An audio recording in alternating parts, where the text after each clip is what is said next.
Well, jeepers! You're listening to Smash or Pass.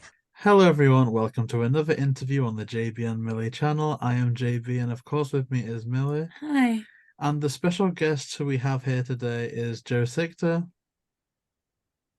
and we have Tristin Cole. Hi guys, nice to meet you. Nice to be here. So it's an absolute pleasure to have you both here today. I suppose because this is going to go out as part of our December schedule, we've chosen to hone in on topics such as Chill Out Scooby Doo, but hopefully we'll get onto some more stuff at some point, even going in and out of these questions here today, which we're just really excited to get into. So my first question, I guess for you both today, and you can kind of springboard off each other or whatnot as is appropriate. How did your work on Chill Out Scooby Doo come about? Well, I'll start us off on this in that Chill Out Scooby Doo was the third movie in a series of 5 that I was lucky enough to produce at Warner Brothers Animation. And Tristin and I have been friends for a really long time. In fact, we were just texting last night about it's been 28 years since we first met. We both started as assistants at We were kids. Warner Brothers Animation. And then Tristin became just the world's greatest background painter and production designer. Aw.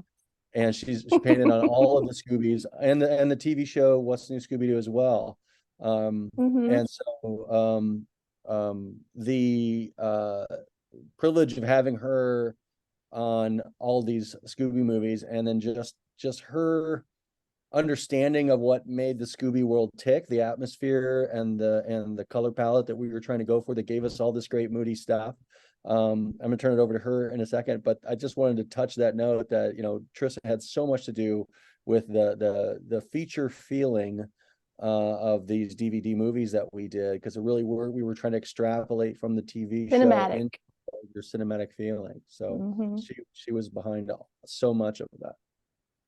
Yeah, they were like bigger than life, kind of layouts and backgrounds and establishing shots and things that were so fun to paint for Chill Out, and also for Where's My Mummy and Loch Ness. And yeah, so a little bit about my background. I actually had the unique opportunity to grow up around the animation industry. My father was a background painter for Hanna-Barbera and painted on a bunch of Scoobies. I remember growing up watching him paint Scooby backgrounds, and I thought, that's something I would want to do someday. I want to be a background painter. And then so I had an opportunity in my 20s to be a production assistant, a producer's assistant at Warner Brothers, and was on Pinky and the Brain and Animaniacs, and I was Peter Hastings' assistant. And I always wanted to be an artist in the industry. So I eventually, a couple of years after working on Animaniacs and Pinky and the Brain, had an opportunity to start cleaning up characters and doing prop designs for, what was it, Road Rovers. And that's where I met Joe. And I was a green artist. I was fresh, and I was learning cleanup. I remember like Todd White sat like around the corner from where our office was, and he was a character designer at the time, and he kind of taught me this like wrist action that helped me my cleanup lines. Ever since he taught me that, it was like, it was magic. But again, I always loved color and wanted to paint, and so eventually I was able to work with Scott Geralds and Bob Doucette and learn some background painting on Hysteria, and then eventually worked with Scott on a couple Scooby projects, the Vampire and the Monster of Mexico. And that was kind of the first time we've ever used computers. That was kind of the transition. That was before the internet. So it was kind of like we were all there before the internet, and then after the technology started coming around, we started trying to use Photoshop for background painting, and then having to get the overseas studios on board with that, and so that was just, everybody kind of had this learning curve. And then Joe got the Loch Ness Monster, and that was so much fun working with you and on that. And And Millie, you guys were talking about, your trip to Scotland and Blake Castle. Tristan captured all of that atmosphere and that vibe that's in I had Loch just Ness. gotten back from Scotland, and I was so inspired by all the castles and the Highlands. Yeah, it was just so beautiful there, so green and beautiful and Yeah, that's the reason that resonates so much. medieval. I had taken that trip to Scotland too, so we both separately gone to Scotland and brought it back and put it into that movie, and then we just kept our working relationship going as we kept, moving through the movies we did. Yeah, that was super fun. And so having this unique perspective of working, of growing up around the industry and meeting like Iwao when I was like 8 years old, and learning from a background painter just some of the stylistic things about Scooby, like definitely setting the stage for the characters, and having the backgrounds not upstage the characters. That's often why there's as you look at a background, the things in the foreground are a little more rendered, and as you go back, it flattens out.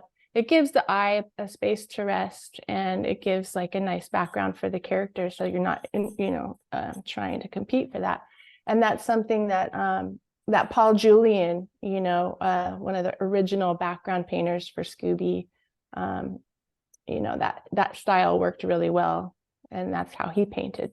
So I took a lot of my inspiration from painting from just the original series. That was always my go-to, because those are the best. You can't improve upon perfection.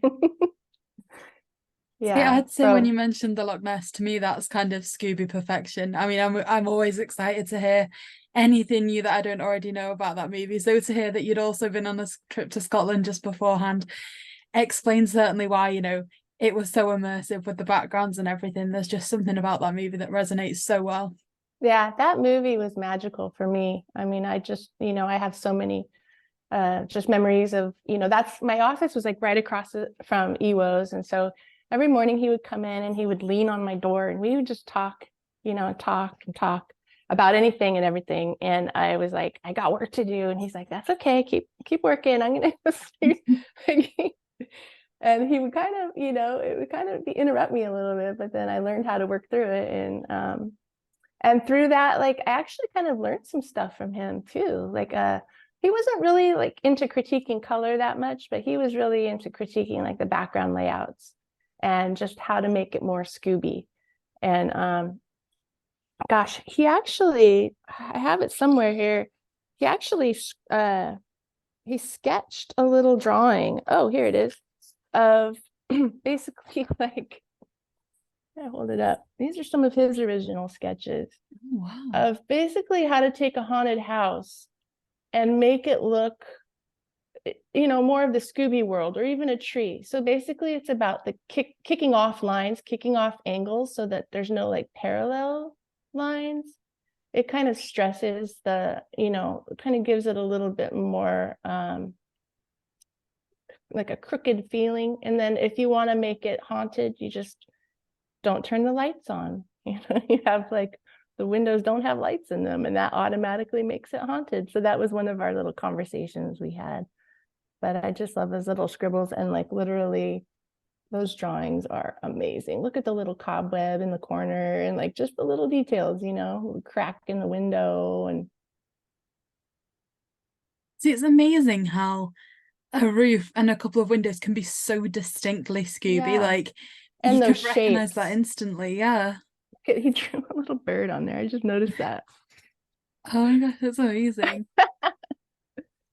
He's an amazing guy. We miss him a lot. Definitely. Look at that window. Look at that dormer support. Like, just the way that it's kicked out there, right? It just has that, like you said, it's just by kicking off the angle, by not making anything symmetrical, it just gives it this kind of wonky feeling that is just a little bit off-putting. Yeah, a lot of times our layout artists aren't even really familiar with the shows we're working on. Sometimes they use SketchUp and everything's just perfect and symmetrical, and then it's the background painter's job to take it into the world of Scooby, or whatever show we're working on and make it that style, So that's always the challenge.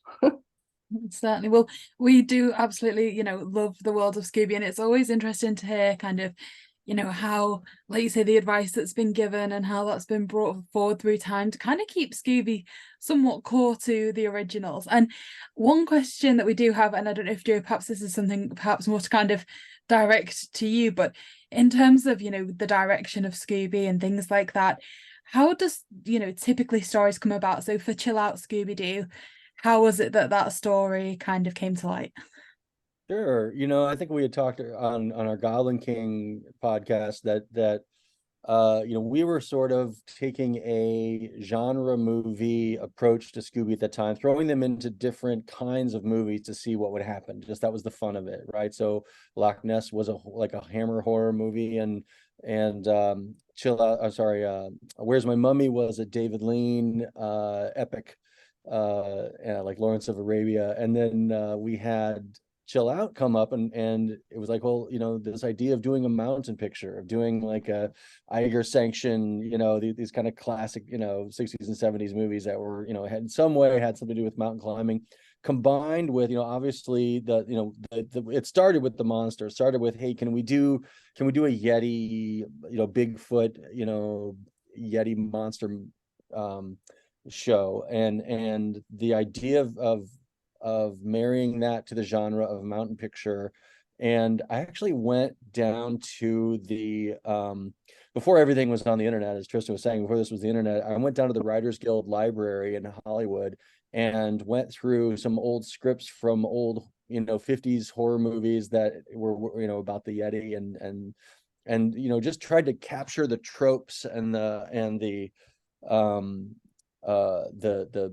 atmosphere and the sense of what those movies were sort of about, or what other filmmakers would try to do to try to capture this. And it really wasn't a lot in this particular genre of Yeti abominable snowman movies, and there were a few books and actual true life accounts that I went back and read. It's like any of these movies, half the fun is doing the research and digging in and going in. And then really what we tripped across was, the Yeti is a sacred creature. It's not just like, it's not just like a scary monster in the mountains. It's actually considered quite bad luck, and even bad luck to say the word Yeti. In fact, don't play this out loud. Don't say it 3 times in a row. Don't say it 3 times.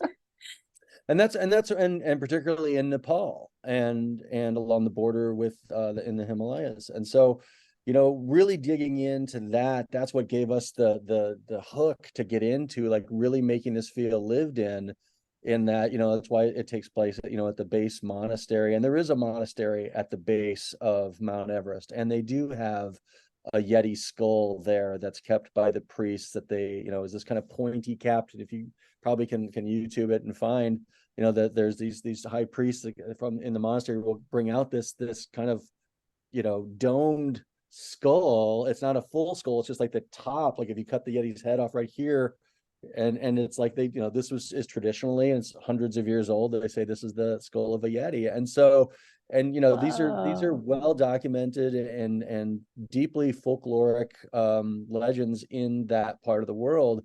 And so that we tried to be really sort of true and respectful, at least to that sense of it being a sacred transgression, to go into the realm of the Yeti and to go and poke that particular bear. And that's why in the beginning of the movie, you have Professor Jeffries and Pemba, they're climbing, and they get up to that warning statue that's there that says, don't go beyond this point, you're heading into sacred ground. And Pemba won't go any farther, and Professor Jeffries is pulling him forward, and they're caught in between those two worlds. And there's even a shot where Pemba's holding him back on the line on the climbing rope. Pemba's on this side, the statue's in the middle, and Professor Jeffries has transgressed and gone over, because he's this kind of greedy bad guy. And that's really was, in a way, sort of the fulcrum heart of the show.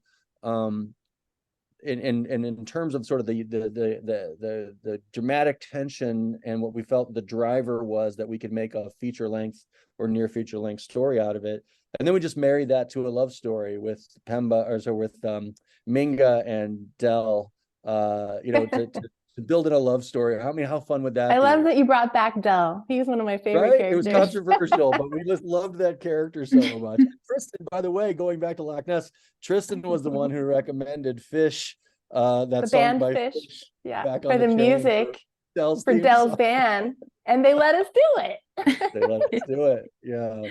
I remember you walked into my office like, I've got the perfect song for this scene. I don't know if we can do it, because you had painted that background, Tristin, where he drives off through the kind of crumbled gate and away into the distance, and you were working on that, painting, and I think it just came to you like, I've got the perfect song for this. And it was, we reached out to Fish. They're on the Warner's label. Yeah, we were looking for Warner label acts, so yeah, it's perfect. Yeah, so happy about that. But it was just like such a tiny little, like, I don't know, 4 counts of music or like 8 counts or something.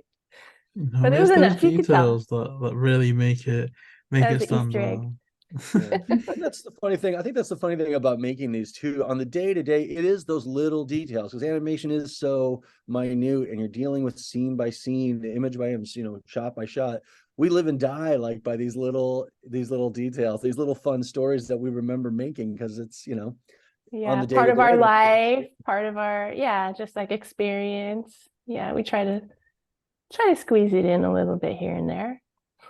Yeah, it's just so amazing to speak for you and document all of those, because it's just, I mean, not all of them, because I don't think we've got quite time for that, but the little things that we can pick up are always just so amazing. And there's a thing that I'm not sure if they've retroactively done this, or if this was part of the marketing when Chill Out Scooby Doo came out, but YouTube Movies has described Chill Out Scooby Doo as a homage of classic episodes such as, there's Snow Creature, Light Snow Creature, and that Snow Ghost. Was that something that was intentionally in the back of people's minds in the the process of this movie, or is that something that's kind of been thought of in hindsight? Sure, yeah, because there were some Snow Creature, episodes. I directed the Snow Creature episode in What's New Scooby Doo. That was that was the first episode I think I directed. And so there was, and then the original Snow Monster one. So while we were making that one for What's New Scooby Doo, we went back and watched the Scooby Doo Where Are You Abominable Snowman one, and so we sort of took our inspiration from there. And then I think it was a year or two later, we did Chill Out. And so we sort of had that already in the back of our minds. And that's where the idea of, well, let's go to Mount Everest, let's go to the Himalayas, let's go and make this a bigger, this big story, to be able to put the monster in a design that was, a little scarier, maybe, had a little bit more, of a horror mask kind of quality to it. Bigger scale to everything too. Scale, with the Himalayas and the cool style, all the Tibetan artwork and just details. One of my favorite parts about that video was the Shangri-La too, having a rest from all the snow and like going to this like luscious jungle, that was a real surprise for me. That was a nice touch. Yeah, I just watched it this morning to refresh my memory, you guys. It's been 15 years or whatever, but that really stood out to me, and I'd forgotten so much about it, but I really stood out to me how and Tristin was really kind of leading up the background color and design and color script of things. It's such a cold, frozen movie. The red of the monastery really pops against the cold of the landscape, which is kind of barren otherwise. And then, but in the middle of the movie, you go to Shangri-La, and you get this totally different color palette. Warm. It brings you into these warms. It starts out in kind of this kind of snowy transition place. So they land in the graveyard of the souls, or the spirits, the graveyard of the spirits, and it transitions to this lush thing. And Tristin, I think it was your shot, maybe, was the butterfly shot when you came up. I think you came up with that. I think you did. I think Tristin came in. I love butterflies. Yeah. And I totally forgot it. I was watching it this morning, and the guy's hand comes out, and I'm like, what's he got? Is it like a jewel? I don't know what it is. He opens it, it's a butterfly. And I'm like, oh yeah, that was Tristin's bit. Because then that transitions you and takes you from the cold over to the lush of the Shangri-La. That show was actually a little bit of a challenge to paint, because a lot of the Scoobies, first of all, Scooby's blue. Pretty much like every Scooby episode is a very blue palette. If it's not blue, it's not really Scooby. So getting away from blue, and just trying to like, how do you do snow and cold, but not make everything blue? Because there's a lot of blue in Loch Ness, and there's, it's just like every episode, it's like, let's get away from the blue a little bit. So it was a little bit more of a desaturated palette, and it was close to that Snow Ghost. It was always influenced by Paul Julian. And actually I was researching who worked on that Snow Ghost, and Raleigh Oliva. Remember Raleigh? Sure. We worked with him Yeah, on Hysteria. Raleigh. He was he was that? one of Yeah. the painters on that, Oh, on the that's great. original. Yeah. And Ron Diaz. Yeah, Hmm. they were the ones that kind of did that Snow Ghost paintings. So those were kind of my influences for this one. But it's like a more muted palette, but also like the simplistic shapes that like Paul Julian would paint. Yeah. And then I think we had Eric Simona's work with us on that I was too. going to say we had the benefit of having Eric along. Yeah. So Eric- Eric was basically mentored by Paul Julian. So, I mean, you have an amazing crew. You always put together like the most amazing crews for all of your videos. Like the artists and the voice actors, like the storyboard artists are amazing. The scripts and voices, everything just comes together so well. And that's what makes it so fun working on your shows, Joe. Well, thanks, Tris. I mean, that time at the studio, the Hanna-Barbera and Warner's had blended. You had guys like Eric Simonis, who had been painting at HB and Ruby Spears and knew all of those. He worked on the original Scooby series, yeah. Yeah, and so we had this wonderful crossover, and Iwao and even Joe Barbera was at the studio at the time. So you had this wonderful kind of lineage and history of quote unquote old timers, because I'm an old timer now, but we were young bucks, and these old timers were around, and they were, but we were all there together.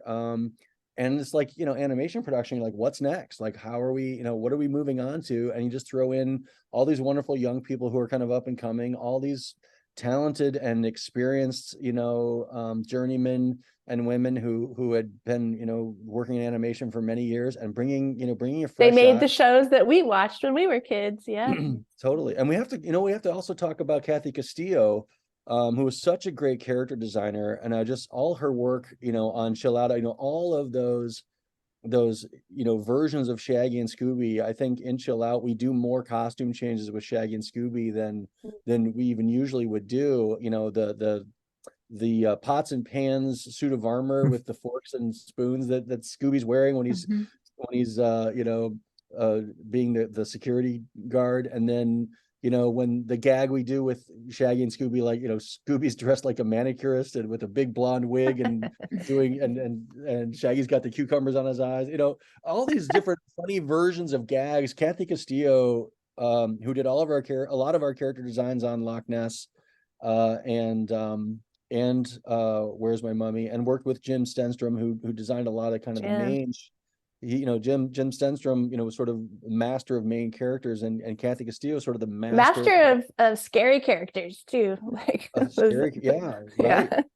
Yeah, and I and so you had these great character designers who had been so generous with their talent to come and jump on this show with us and just bring us all this great variety, but also make it really feel dimensional, very figured out, very elevated in terms of its execution, and that's such a lifelong skill to really learn solid character design and be able to live up to a Scooby world, to be able to live in the world of Scooby with Iwao being the ultimate character designer of all time. This is his show and the shape language, the line language, right, for that particular show.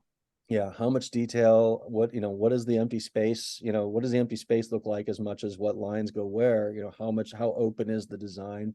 And Hanna-Barbera was always about economy of line, economy of color, economy of so shapes and stuff like that. So it was always like the simplest way. Yeah, and these movies were produced on a pretty humble budget. So they needed to still maintain to an economical approach, even though we had a bigger animation budget than they did in the original series for TV, but still it needed to live in that world and be economical and smartly designed. And so we need to shout out all these fabulous artists who were with us on that ride. And who else, Tristin, was John Calmette.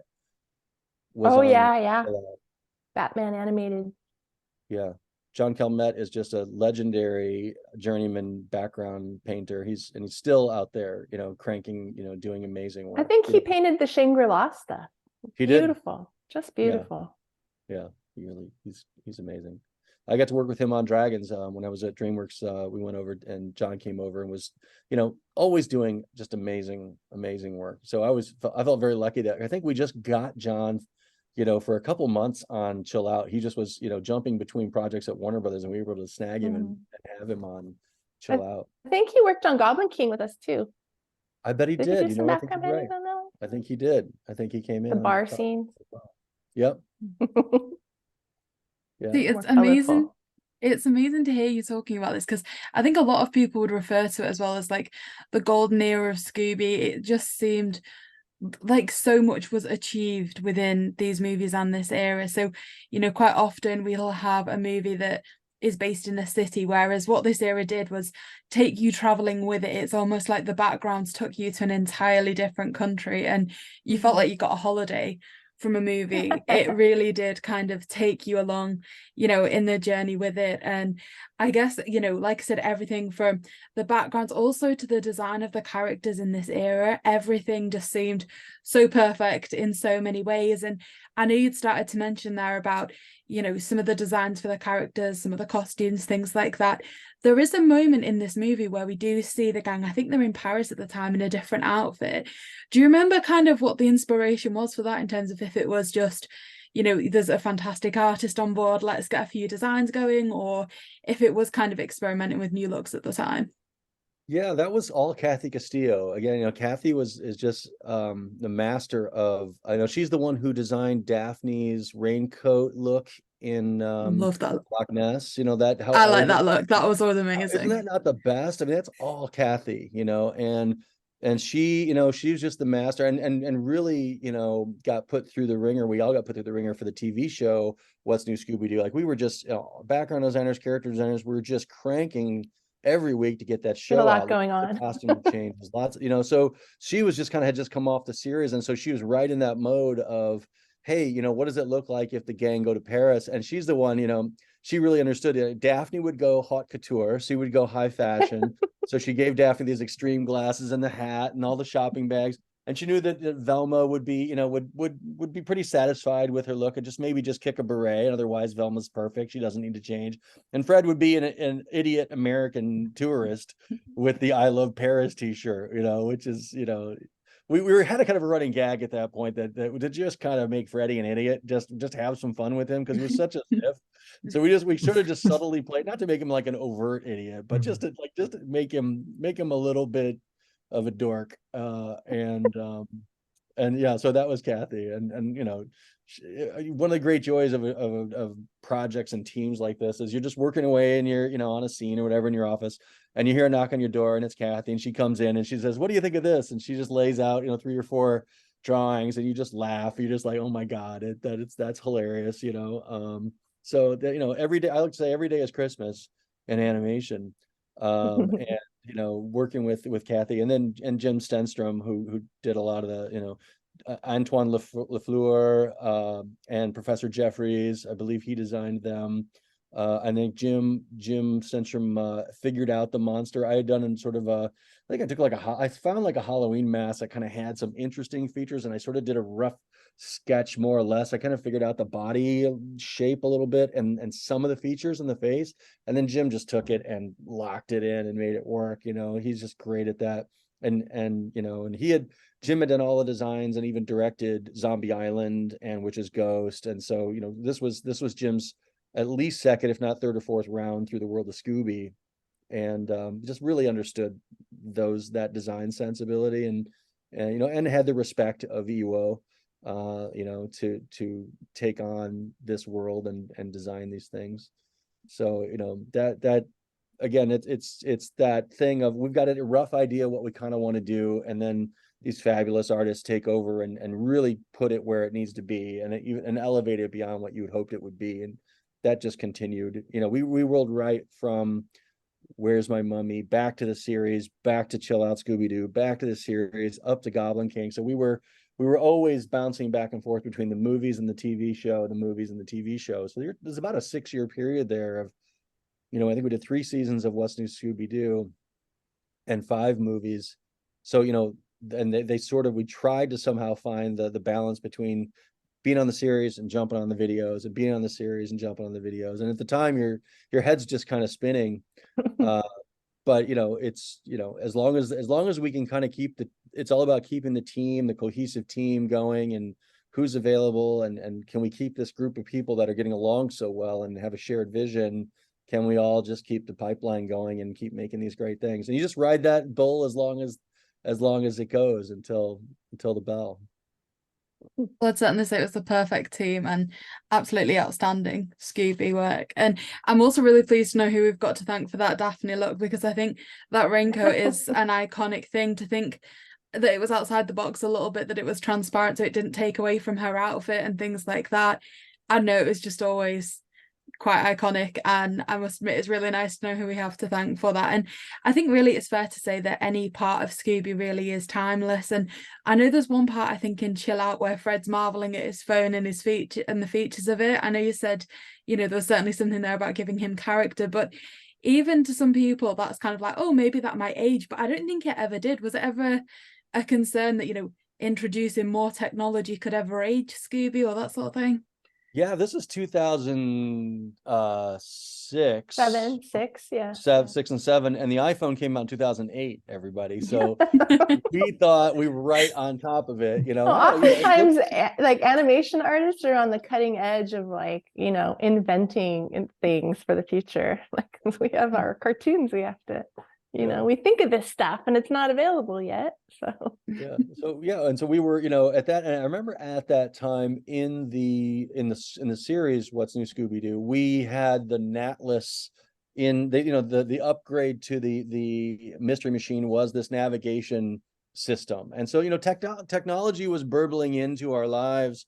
The internet was getting up on its feet, and so we had a sense that technology was going to empower things for us.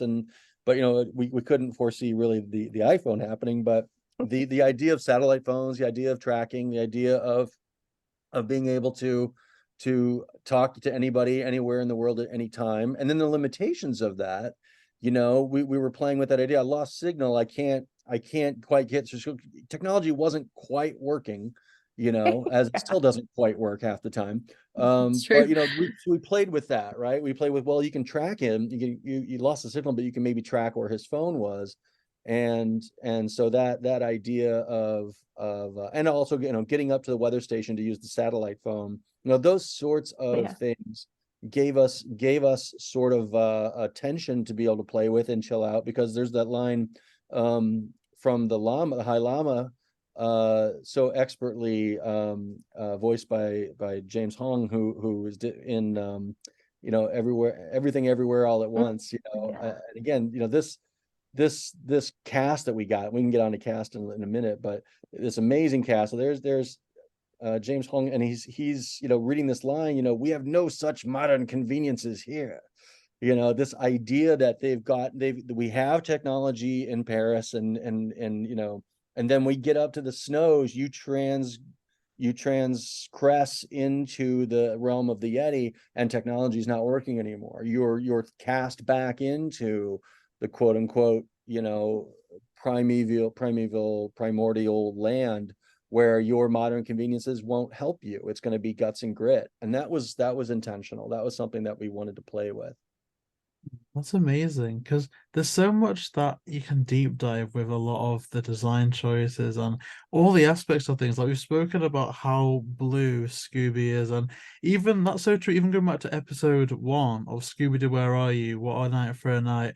It's primarily set in like a museum. There's a lot of like castle-like settings, and so you'd think, if you'd not watched it recently, that that's going to be full of say black colors or gray colors, but even then, even the shadows are just a very, very dark, blue.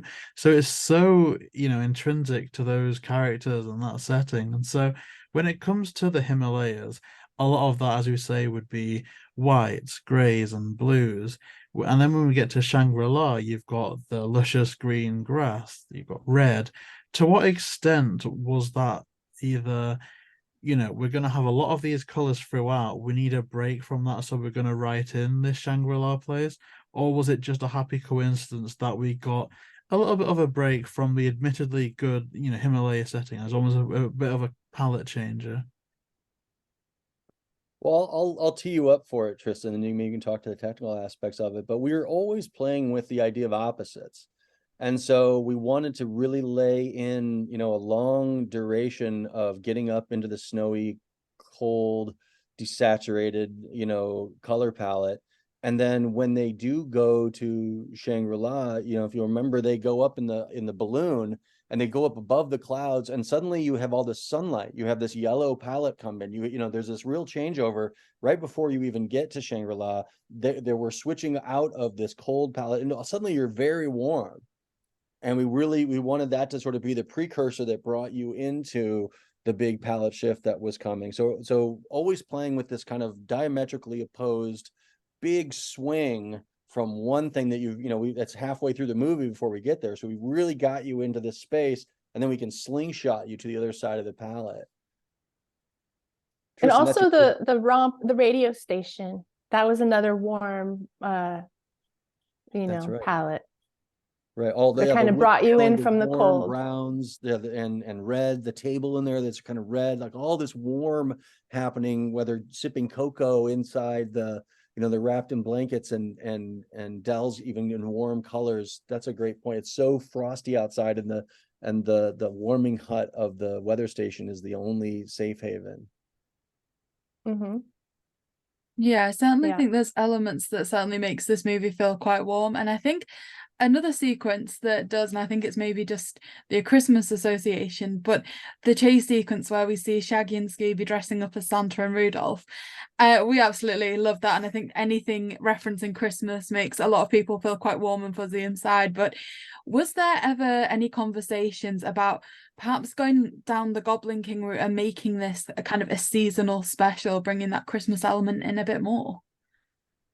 Yeah, I think that was probably out there somewhat. Naturally,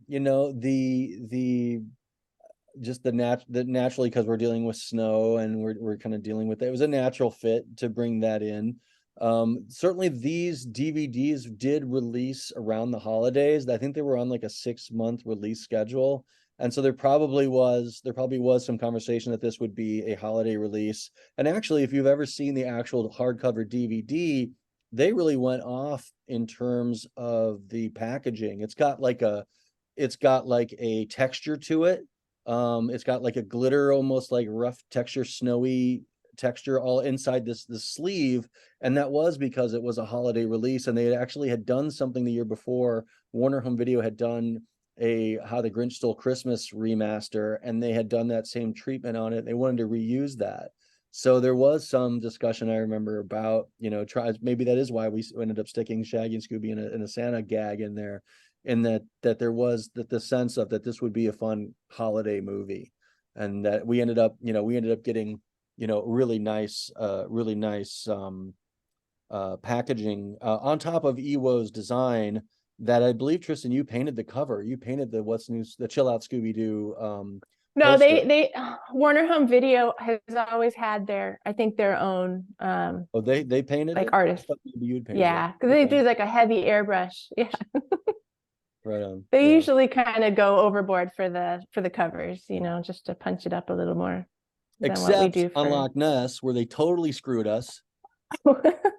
Such garbage. I'm going to go on the record now. That freaking cover is total garbage. I wish you guys could see. What did they do to the what were they doing? We painted this beautiful thing. You painted it, Tristan. Yeah. And then they made it like lumpy.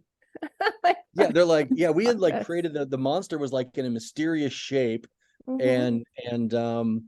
and like the shape even of a question mark. It was this mysterious Yeah, thing. remember that. That was like Yeah, I a think I have key it on my part of wall it. over here. I might go grab it. But and then they were like, nah, what do you think about this? And they literally like cut and pasted the monster, like he looked like the Michelin Man. He had like Yeah. Yeah, Can like I they were pick like, we're going something with down this. off the wall? yeah. What's One that? second. We've just got because we got it there. We found like the Okay, original. so is this what it was meant to look like? Or was that? I think that's the So Michelin that's what one. it is, and that's not what that's what they did. And here's what it's supposed to Wait. look like. Hold on. You have it. I never noticed that really until now. To like, No, because that's not the cover that we have. The cover that we have is even more simplistic than that. Yeah, Supposed to yeah, it look was like in the this. moon. Yeah, at this. that's the Oh. original. Yeah. Look how holy great that is. moly! Look how mysterious, and you don't know what the monster looks like. It's a question. I mean, everything else is pretty much the same. See, Shaggy and Scooby are more or less the same. And Kathy Castillo actually designed, these characters in this pose. And then Tristin, I think you did paint. This is the version Tristin painted. Yeah, that's the Look at castle that. in the background, and Oh then my yeah, the God. Isn't that so boat and much better? everything. Ours was so much better. That's So much stunning. The one that we have that's actually the DVD cover, because the one that we've just shown you in that frame isn't even our DVD cover. Oh, It's got some- so simplistic. That's absolutely This stunning. is what they eventually like. Right. We got in the I'm end. so mad. The only thing they used was the characters on the boat, and then I everything know, else was it's made up. such garbage. I don't know what they were Yeah. doing over there. They must have been transitioning. I don't know. We like literally they sent us that and said, this is what we're doing. And the ship is sailing goodbye. And we were like out of our minds. Yeah. We worked so hard to make this great movie, and they did that garbage cover. That's great. I can't believe this is like This our interview's third over. time talking, and there's still like Oh, I you're so don't- mad now. the. I almost want to try and get a screenshot of that, to print it out and just stick it over the DVD. Totally, right? And just, Yeah, we should do we should definitely do we should send out to everyone who has that DVD, market yeah, wide, like a product globally. recall. Please use this adhesive sticker. We can do a printable. right?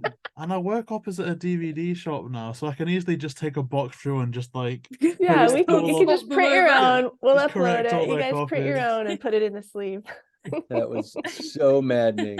So Oh, maddening. no. To work so hard on a movie and then to just, but after that, the cover for Where's My Mummy and Goblin King, Chill Out. They did a lovely DVD cover they for were all- Goblin they King that were was in all like solid. hologram. I don't know what happened. Something was going on over Yeah. there. I don't think I can ever speak to you without getting excited about the Loch feel Ness empty. Monster. Like JayBee could give me instructions before we start speaking of don't mention that movie, and I'm still gonna like find a way to bring it back. Oh. I Well, because absolutely you love and I will it. sit here and talk for another hour about it. And we got to keep this thing moving. I mean, like we said, as soon as we got to Scotland, I don't think we'd been in Scotland for 10 minutes before we were like taking pictures of castles on the back of a calendar to send over and things like that. It's just a movie I will always be very One of my excited about. favorite paintings that Tristin did for Loch Ness, just to go there. I'm sorry, JayBee, we gotta do it. Was the when they first get to Scotland and there's the grass, the kind of Miyazaki wave that comes through the grass, and there's this kind of crofter's cottage, the little white brick with the thatched roof. And Tristin painted that. We were really watching a lot of Miyazaki at that time and just trying to capture that light temperature. And when she did that painting, that was it. That was, to me, that It's was still one almost of my favorites too. It's such a simple painting, but it just turned out like it really sings. It's so beautiful, and I think it really captures like the essence of the Highlands. Yeah. I mean, I must admit, like I said, I did really enjoy hearing that you'd been to Scotland before starting this, because I'm repeating myself, so I do apologize to JayBee, I apologize to Joe, but like I had a music teacher that was Scottish when I was in school, and the song that was rewritten for You'll Take the Rocky Road, that part of the song, she had us singing the proper version of that in our music lessons all the time. So Wow. for a Scottish teacher to get us singing that and for it to be in the movie, it's kind of like, oh wow, like they did the research. This is That amazing. is so cool. There was so much about that movie that made me love it. One day a whole Loch Ness Monster like episode. I think that's inevitable at this stage. I think it's inevitable. We'll get there. We will. But of course, there's so many things that we did like about that movie, and one of which we did get to, and I know we've touched upon this, but transfer over to Chill Out, was Del Chillman, and we were very happy to see this character return. I think a lot of people, including us, did really like him, but it did break the formula. We don't often see returning Scooby characters. So what kind of prompted this decision? Was it a character you just really enjoyed writing for, or? Well, I had a completely irrational fantasy that Del Chillman, Professor Penelope Pembroke, and Sir Ian all went on to have their own adventures and were their own break-off standalone show. And I couldn't get off of it. I just loved those three characters together. And then when, it took me about a movie or two to burn that out of my system. Go, okay, it's probably not, they're probably not going to let us continue. But then that character just felt so lived in with the Scooby came out, in 1969, and it was sort of the end of the 60s. And even though Shaggy's really more of a beatnik than he is a hippie, Del is very much more of sort of like a hippie / deadhead, kind of character. And Tristin is somewhat the inspiration of that, because she holds that candle and carries that torch. And so, it just felt like this was a good chance. We needed that extra character. We needed another. They get along with Shaggy so well. Like they would both right? They were just so funny together. And but I remember there was a lot of existential discussion that it just doesn't fit. Even our producer Marge Dean, who's fabulous, and Marge was running the studio, or went on to run Warner Brothers at that time, and she was producing all the the Scoobies with us. And now she runs she runs Women in Animation, which is an amazing organization, and she runs Skybound Entertainment that does Invincible. So if you look up Marge Dean, Marge is absolute rock star animation producer, started on Ren and Stimpy, and has been a super prolific and a huge leader in our industry. And the only thing we ever disagreed about was Del Chillman. She and probably to this day she would say you shouldn't have done it. But so she was like, I don't believe in it. I think you were kind of like, it's time for a new character, like we need to have just like another character to the group, Right? He's the honorary reference to Loch Ness as well, because even when we have got returning characters, say like the Hex Girls, every single time we meet them, it's, oh my gosh, like where have we seen you before? And even back in the day when they were meeting the Harlem Globetrotters, every time was the first time. Whereas with this, it was, hey, last time we saw you were obsessed with the Loch Ness Monster, and it was like, oh, that's cool. Yeah. It's funny, as I was watching Chill Out this morning, I was going, there are so many similarities between it and Loch Ness, and Loch Ness was one of those movies I just wanted to keep making it over and over again. So I think in a way I somewhat remade Loch Ness in Chill Out. There's some similarities, Shaggy and Scooby get caught in the trap, and the sequel. It's a sequel. It's the unofficial sequel. They're the unofficial sister episodes, right? We had so much fun working on that. That was like that one was a really special project. See, I must say, when there was a return to Zombie Island, I think unanimously the community got quite worried that it was like, what's happening to my childhood here? What are they gonna do? Whereas if I was to hear that you were both going to be working on a return to Loch Ness, I think I would be like, I think I'd feel like I was 8 years old again. I would be so excited about that. Time to start a letter writing campaign to the folks at Warner Brothers. I would even start a campaign for that Del Chillman spin-off, because like cinematic universes are all trending nowadays. Like, I'm all for that. Yeah. Well, what's so great about Loch Ness? One more Loch Ness story. It has to do with Del Chillman and Professor Pembroke and Sir Ian, is that he did I asked him to storyboard a whole prologue or epilogue with them, and he did it. And Sean Nagosian has gone on to be an incredible director and another huge talent in this industry. But Sean created, and unfortunately on Loch Ness we didn't have any scripts. Like the script, I was writing it as fast as I could give it to the board guys, and so I just said to Sean, just figure out an epilogue for them. And he wrote and boarded out this whole lovely little scene that would have been the beginning of that long suffered dream of them having their own thing. And it was this great little moment. He created this great little moment where there was almost a romantic connection between Ian and it was and Pembroke, and it was an excellent little subtle thing. It was so beautifully done, and I wish we'd had time to put it in the movie, because it would have been such a capstone for those characters. It was them going off in Sir Ian's big boat in search of more adventures, and it was just, it was just a beautiful end to those three characters. But instead, of course, we ended where we did on the joke with, Del looking at the pictures, and just, you got to stop sometime. You got to stop it somewhere. Yeah, it must be so hard to edit all those scenes. Like there's, there's just. But you do just want to keep going. When you got it working, I guess. I mean, there's some of the movies that just lend itself to, it is an entire universe. It's not just this is the story, this is where it starts, this is where it stops. You could imagine more with the Loch Ness. You could imagine that there was a world outside of this window of that story that we got to see. Yeah. No bonus footage or anything at the end of the DVD. We did do an added value bonus DVD thing where Shaggy and Scooby, you remember this, Tristin? Shaggy and Scooby were in the back of the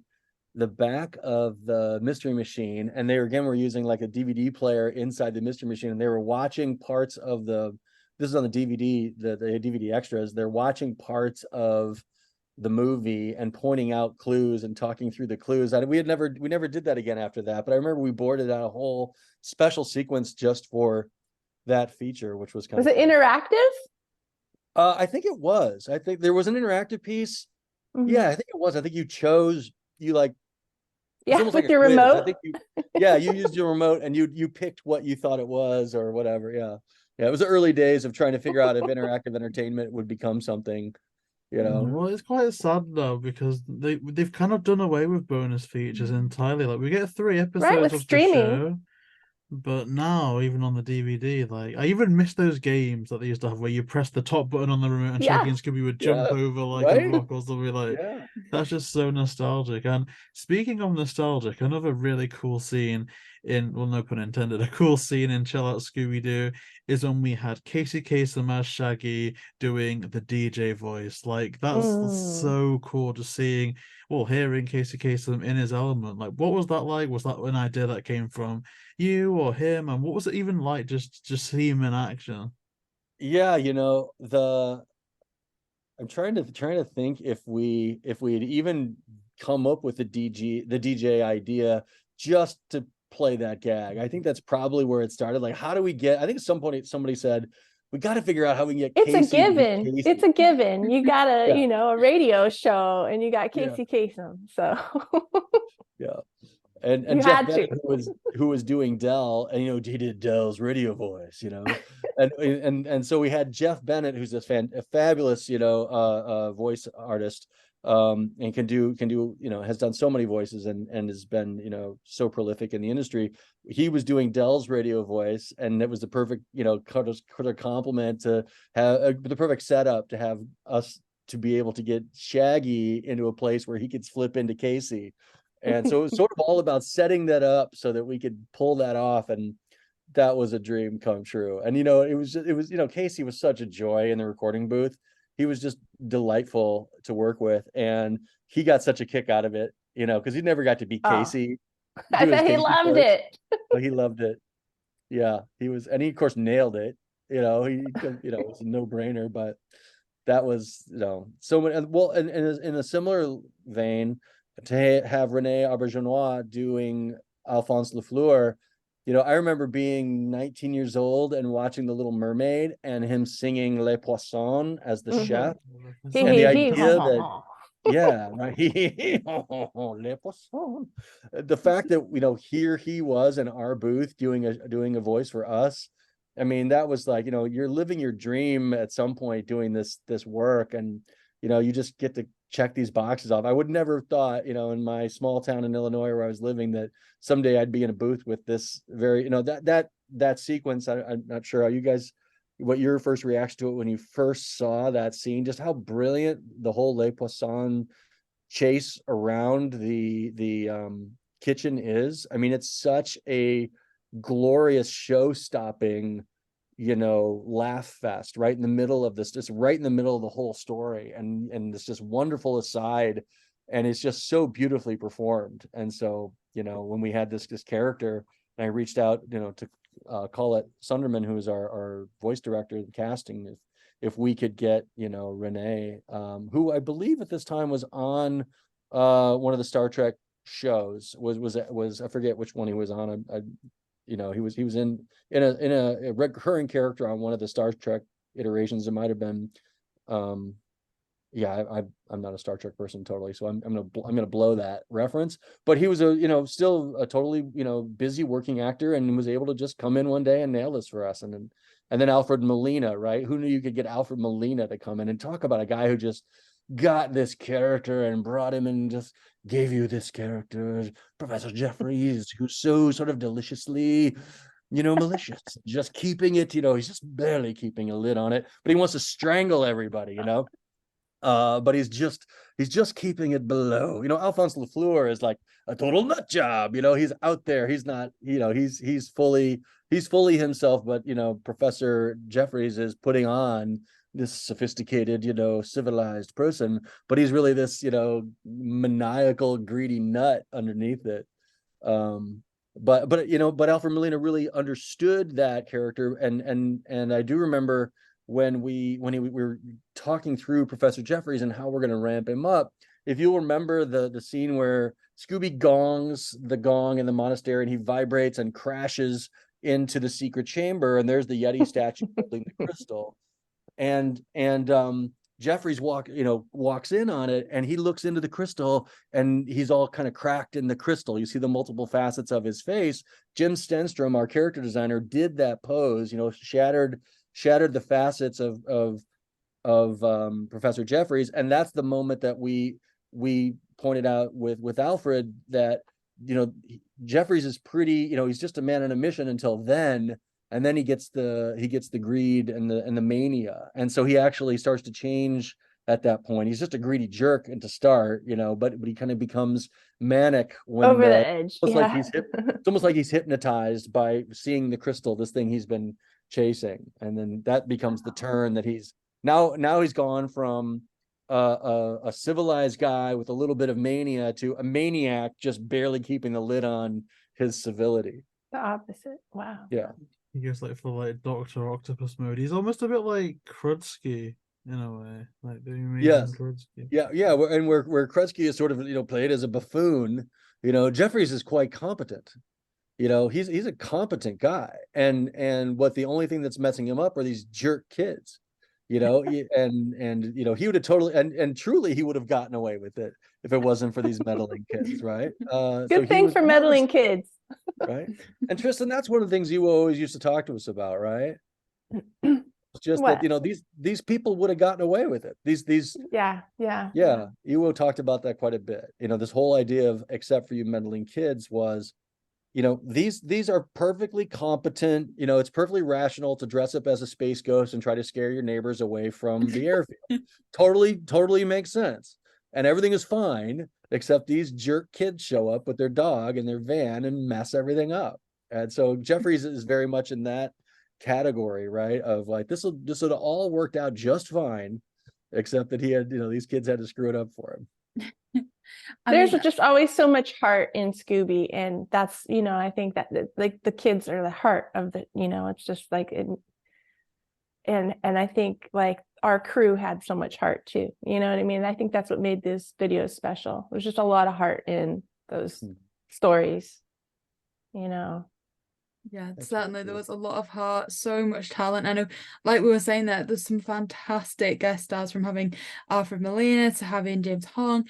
Is there any particular memories you have from working with these people, or I guess as well, do you know kind of at what stage you knew that they were going to be the voices, or was it just, were you writing the roles with them in mind, or was it just happy coincidence that it's more happy coincidence. You sort of write these characters, and then we have a casting meeting. We sort of talk about who you think we can get, and it's always amazed at who might be available and might want to come do a voice, particularly on Scooby, because everyone has some connection to Scooby, maybe a son or a grandson or a daughter, or or niece or nephew. Somebody always has some connection, and there'd be people like we'd try to go after and they wouldn't have a Scooby connection and they wouldn't go. But I think in like James Hong, for example, being able to get him, and I'm a huge fan of Big Trouble in Little China. Like, again, this is like a dream come true.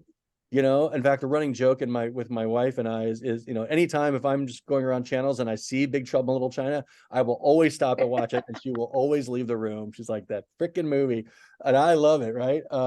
So here he is, and I remember at the day we were coming in with James Hong to come in and play the High Lama, he was scheduled to be the Grand Marshal of the New Year's Chinese New Year's parade in Chinatown in LA, and like the next week. And he was like, hey, if you want me to plug the movie, if you want me to say anything, give me a copy or I'll hold something up. Like, he was such a sweetheart. Cool. He's like, I'll promote your movie. Like, we don't have anything to, just do the parade. Don't worry about us. But throw copies out to the audience. Yeah, that was so sweet. Right? He's like, hey, I'll chip in. I'm up for anything. Yeah, that was a lovely gesture on his part. Oh wow, that sounds amazing. And do you have any, behind the scenes stories from working on either Chill Out or the other Scooby projects as well that you would like to share? Tristin, that's you. Take that one. Oh, no. Okay. I have, okay, let me just show you this.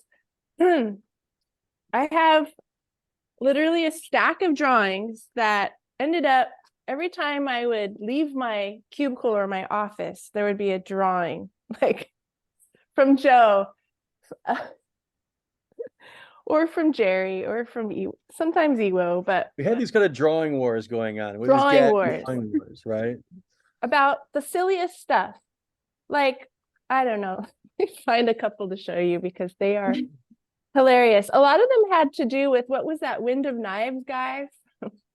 I have no idea. I don't remember where that came from, but I think you went on vacation somewhere and you brought back a tiki or something, and we were saying that it was bad luck. Well, all right, here's just a sticky note where, don't come in, come in here, she's crazy.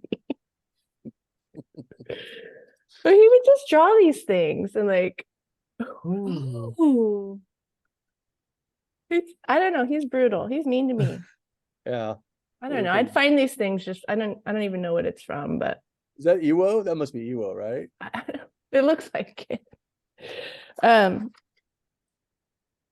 Yeah, like I went on vacation and Joe's like, he thinks I'm missing everybody. He draws everyone on the crew and he's like, I miss those guys. I'm like in Hawaii. Remember this one? Go ahead, Joe. Oh, I don't know. I'll just show these while you talk. There's so many of them. Oh, this one's funny. This one has to do with Chill Out. Snowman's been hitting the sauce. Someone was hitting the sauce. I don't know. Oh my gosh. This is amazing. Things that we would like deem to be kind of Scooby museum worthy was like just like a joke at work. This is amazing. When I work from home, I don't know. Joe's mean, kind of. Bringing the glamour back to working from home. Oh, he's funny. I got so many of these. I should just, I don't know how to show them all, but it's fun. It speaks to that we did have a lot of love and heart in the team, and we just enjoyed each other and got a kick out of each other's humor, and making each other laugh. Making a cartoon is one thing, making each other laugh. Thanks, Joe.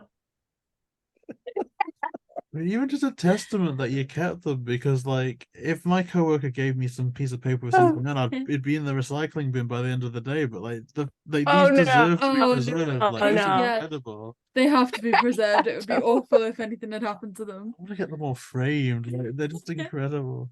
Right. I mean, actually, this is probably the only crew that this has ever happened where we had that much fun. Honestly, like those Scooby videos, I think.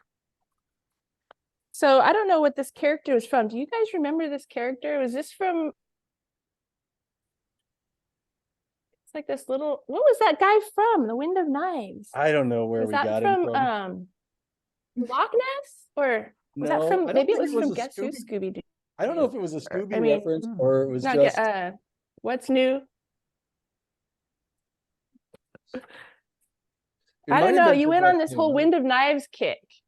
I think it was from, oh, maybe it was from Where's My Mummy? I don't remember. But Yeah, he showed up a lot to the point where it started making me mad. Like, I'm like, stop leaving these drawings. Well, what we would do when you're But doing gag it got to drawings. be like stories, full stories. Well, see, what we do is when you're in the studio and you figure out the thing that annoys the person the most, you get on that nerve and then you just jump on that Here's a nerve. You just Kristen. keep pushing that button. Oh, jingle bell. So now Jerry Eisenberg, Yeah, who was see, great, here's one of our Joe great right friends. here. Oh, look at that. So Jerry had a whole series of gags where I had gone on vacation with my wife and we had gone skiing and a bear had injected himself into our lives Joe and we and brought the Bear. and so he did all these drawings about a bear, invading our lives. And so Jerry was like driving me crazy with all these bear drawings. I was driving Tristan crazy with I all think these. he started it. I think Jerry was the one Oh, that he started totally it. started it. Yeah, he totally started it. Do you have any of those Joe and the Bear drawings? I do. They're in storage somewhere. I gotta go dig them out. We have to get together. We have to get together and just go through them together. But this is a good example, like just keeping each other laughing. And this was crew wide, just doing gag drawings is sort of a tradition in animation. Before we were all just working from home and everything was remote, we don't get to see each other anymore. When we were all living in cubicle farms together, and working in animation, that, just throwing a drawing over the wall to somebody or putting it on their chair or on their door or whatever, that was half the fun of just coming into the studio and seeing what, somebody was going to draw. And Iwao would do gag drawings, and he did a lot of gag drawings for you, Tristan. You probably have a treasure trove of Iwao originals, just, I have a couple from Iwao, but he didn't do too many for me. But what he would do is he liked to come in and correct my. Yeah, that sounds like to make Iwao. them funnier.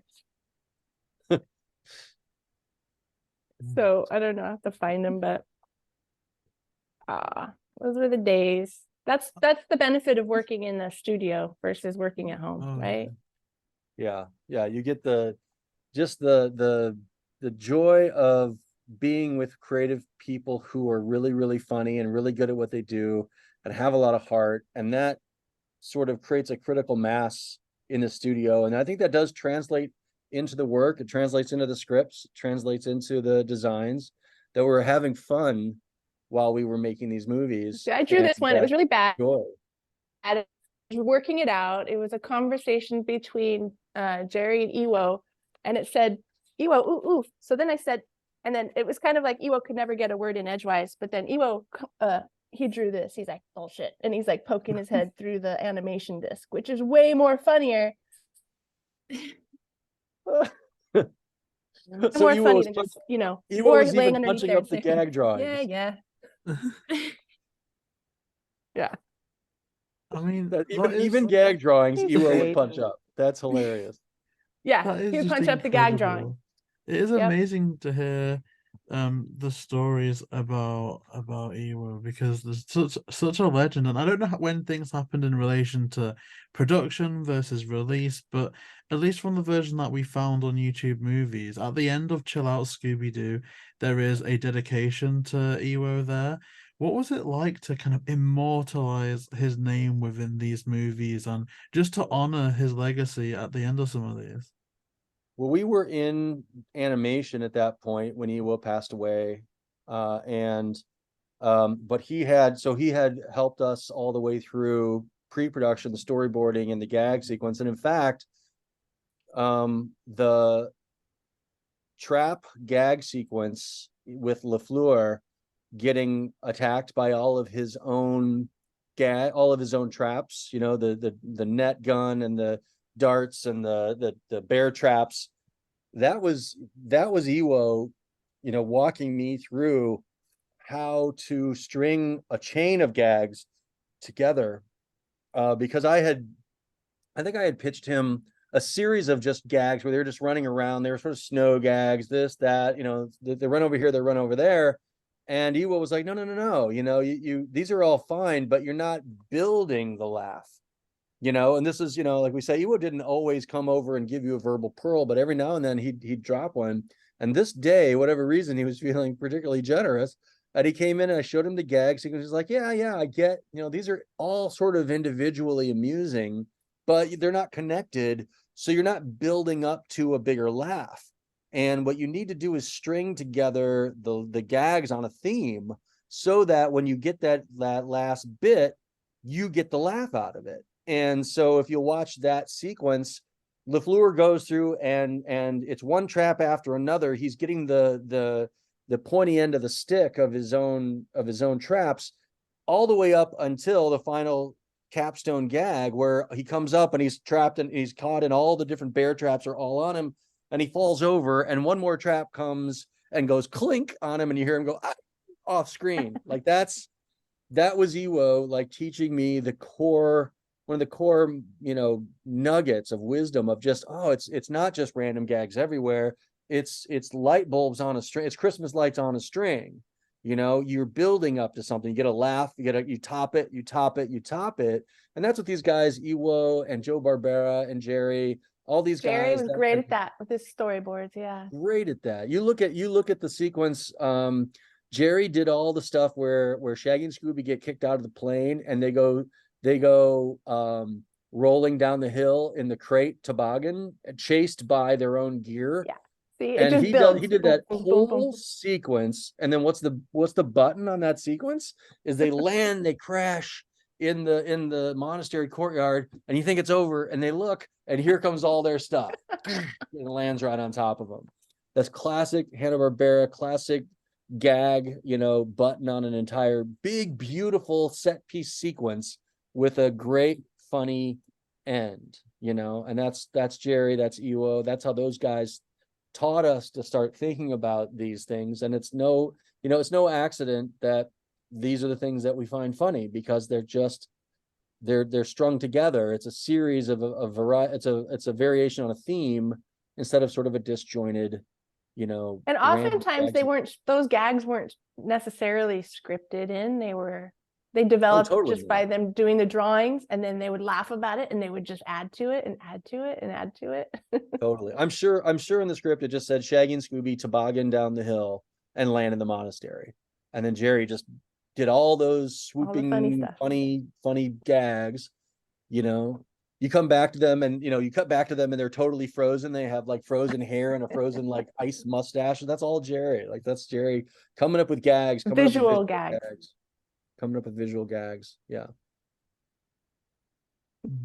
So that's amazing. It's great to hear about that era in general. If I had a time machine, I just think it would be amazing to just go back and see all Tristin, of I don't know them. how you feel about this, but I felt like we knew at the time that it was this kind of golden era because we had this great team.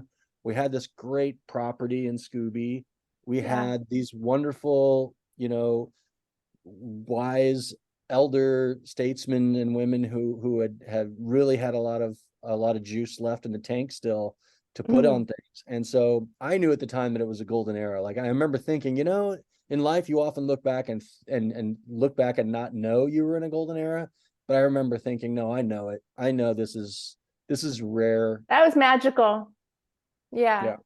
And it was just like the right, how like some people say like energy attracts energy. I think a lot of times it's like somehow we were in the right place at the right time with the right people doing the right project, and it was just one of those perfect things. Yeah. And we have Kevin Altieri come in, and you guys had Kevin on the podcast not too long ago. Kevin, did all that funny chase sequence in Shangri-La with the Shaggy and Scooby or the statue like this, and that's, Kevin played that gag out, and then he did the whole minecart chase and the race down the mountain with the snowboards. Like Kevin boarded half the movie at that point. Like he was just going off, and another, he's amazing, incredible talent who totally got what we were trying to do. and understood the world, understood the action and the comedy and if you watch Kevin's work, it's so dynamic, it's so cinematic, and yet it's so funny. Always. Yeah. Oh yeah, With like all of everything he his does. stuff with Batman, it just speaks to how dynamic he can make those things. And I suppose to get in the process of starting to wrap some of the things up, again, probably no pun intended, we caught you off guard with a question like this last time. So maybe a more fair approach would be to start with Tristan this time to give you more time to think. That's fair. But this interview is scheduled, I think this is going to be our last one before Christmas Day. So I'll ask, is there any Christmas movies or holiday movies that you would recommend people watching? Go and check out. Oh my goodness. Oh gosh, let's see. Well, I mean, I'm always I guess Charlie Brown Christmas is always one of my favorites. And Polar Express. Yeah. Definitely. Yeah. I'll think about some more, but No, we have to agree with you on the Polar Express. Our local cinema did a showing on Christmas Eve, and it was kind of like a nice, I think it's going to be even Christmas tradition to go and see something like that in the cinema. yeah. It's such a nice start to Christmas. I agree. I think I blew it on our last one because we were doing that for Halloween. So I want to adjust my answer from last time for Halloween. I'm gonna in retrospect, I didn't say Ichabod and Mr. Toad. That's the ideal Halloween movie. So I want to make sure that's on the record. And then I'm going to second Tristan on Charlie Brown Christmas because, and my kids who are getting older now, we still feel that's still the greatest, you just won't ever, the tradition, and of course the Rankin Bass Rudolph. Oh yeah. All those Rankin Bass, all of those. Year Without a Santa Claus with Heat Miser and Cold Miser. That's the stuff. Oh my gosh, yes. We grew up with. That stuff just can't be touched. I'm sorry. And then I miss that those just don't air on Channel 2 anymore. Like, that's it's right. like, where do You you gotta hunt find 'em those down. now? Yeah, those. And of course, The Grinch Who Stole Christmas is still holds up. It's still brilliant. Awesome. And Maurice Noble and Chuck his Jones. talk about background design, right? Like the production design in that movie is so sparse and yet it's so evocative. Maurice Noble. Maurice Noble, those swooping shapes on the mountain, on the snowy mountains. I mean, it's as beautiful and as simple as you can ever hope for. So minimalistic. Yeah, Warner Brothers classic, just like What's Opera Doc, like just those shapes, Yeah, and to Maurice your point, Noble. Tristan, the way that those are painted are a stage for all the great Grinch gags. And those gags in the Grinch are everything that we were just talking about. They're all strung along. They're all a variation on a theme, right? You'll see the way the Grinch, monkey rings across the wreaths, and then he brings them in, like just the way that everything strings along. And it's that sense of playing gags out across a background that's designed to not compete with the foreground elements of the character. Yeah, the composition is so important in those.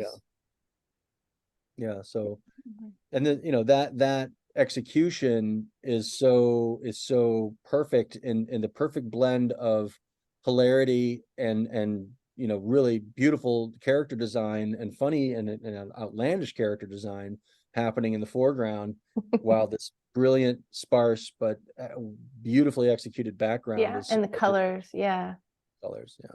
Oftentimes like they would specifically use just complementary colors or just to, like, or analogous colors.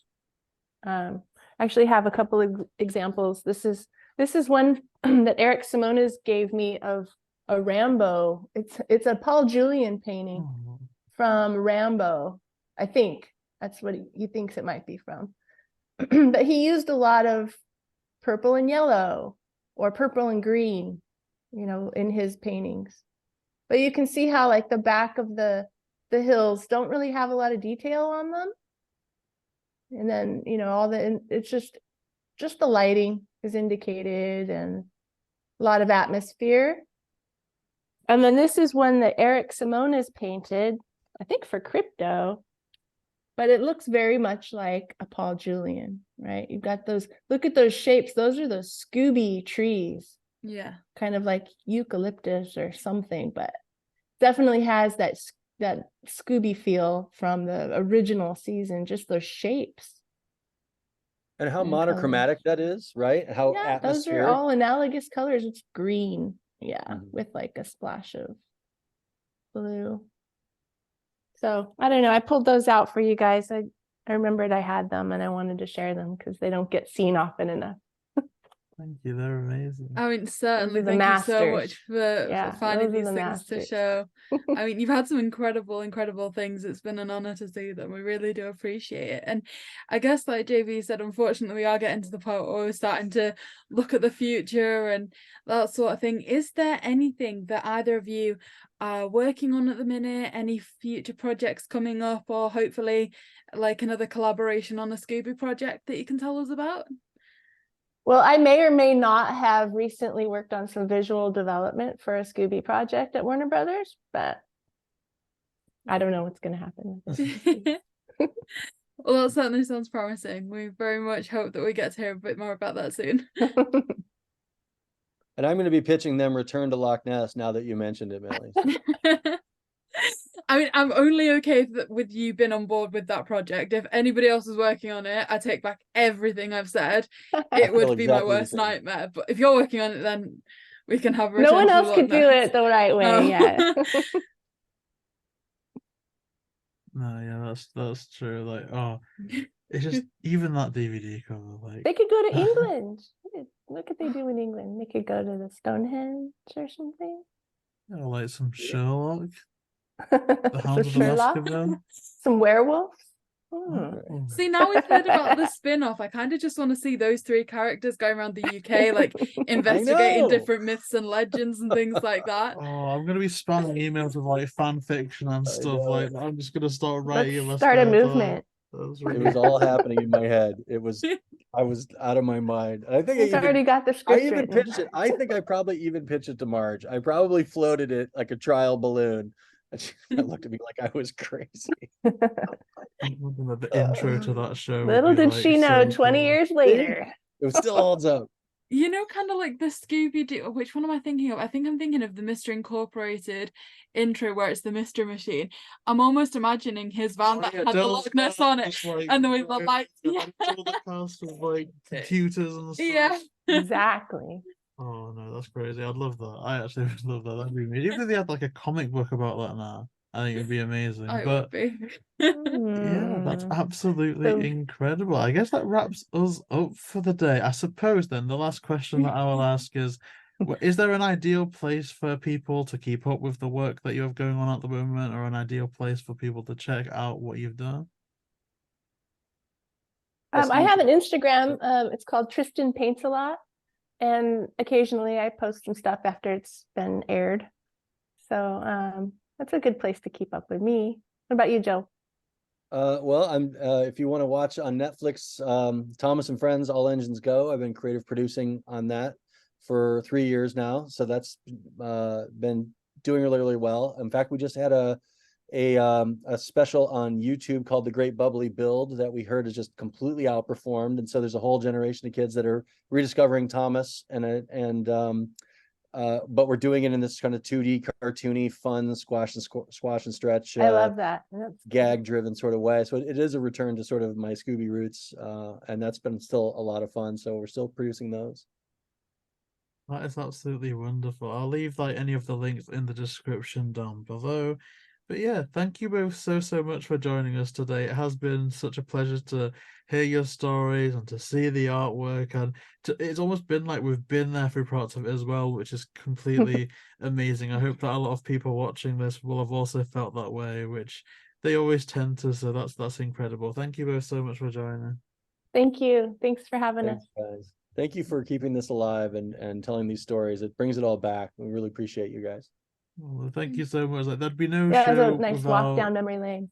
you people like agreeing to come on, or we'd just be talking to ourselves, going, "Oh, I wonder what that was like for an hour." And it's always so exciting to speak with you as well, because I know before we'd even done the introduction, you were talking about things you remembered and just your memory for the time that you were working on Scooby.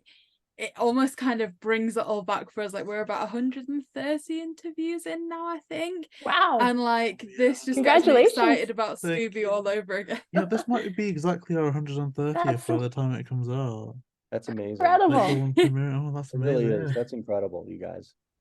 Oh, well, thank you so much again for joining, and thank you to everyone for watching. If you do want to see more, then please like, comment, and subscribe. And of course, happy holidays.